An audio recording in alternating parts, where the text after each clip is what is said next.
बुलढाण्याच्या हिवरा आश्रम येथे स्वामी विवेकानंद यांची जयंती मोठ्या उत्साहात साजरी करण्यात आली आहे। 3 दिवस उत्सव साजरा करून एकाच महापंक्तीत 151 क्विंटल गव्हाच्या पुरी आणि 101 क्विंटल वांग्याच्या भाजीच्या महाप्रसादाचं वितरण केलं गेलं। या एकाच महापंक्तीमध्ये जवळपास 2 लाखापेक्षा जास्त भाविकांनी महाप्रसादाचा लाभ घेतलाय। बुलढाणा जिल्ह्याच्या मेहकर तालुक्यातील स्वर्गीय शुकरदास महाराज यांच्या हिवरा आश्रम येथील विवेकानंद आश्रमात सालाबाद प्रमाणे विवेकानंद जन्मोत्सव निमित्त भव्य महाप्रसादाचं आयोजन देखील करण्यात आलं होतं। यावेळी महाप्रसादाच्या महापंक्तीनं उत्सवाची सांगता झाली। जवळपास 2 लाखापेक्षा जास्त भाविक एकाच वेळी एक साथ बसून या महापंक्तीत जेवण करतात हे विशेष।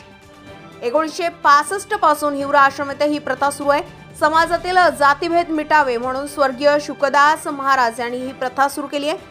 त्याप्रमाणे स्वामी विवेकानंद यांची 162वी जयंती मोठ्या उत्साहात हिवरा आश्रम येथे साजरी केली गेली। विदर्भ लोक न्यूज मुख्य संपादक संतोष कुलथे, बुलढाणा। असं मत आहे आणि त्यांची अशी इच्छा आहे की या महापंक्तीची नोंद Guinness book of world record मध्ये व्हावी।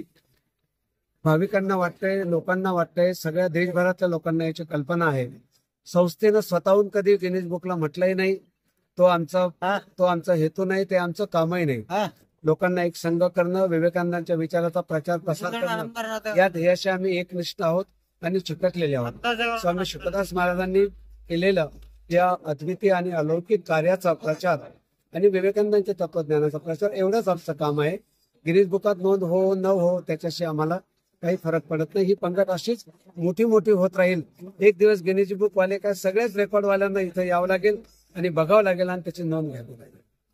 विदर्भासह महाराष्ट्रातील तसेच संपूर्ण देशभरातील राजकीय, सामाजिक, धार्मिक, शैक्षणिक, ऐतिहासिक, कृषी विषयक, गुन्हेगारी संदर्भातील तसेच मनोरंजनात्मक व सिनेसृष्टीतील महत्त्वाच्या घडामोडी पाहण्यासाठी विदर्भ लोक न्यूज चॅनलला आजच लाईक, शेअर आणि सबस्क्राईब करा।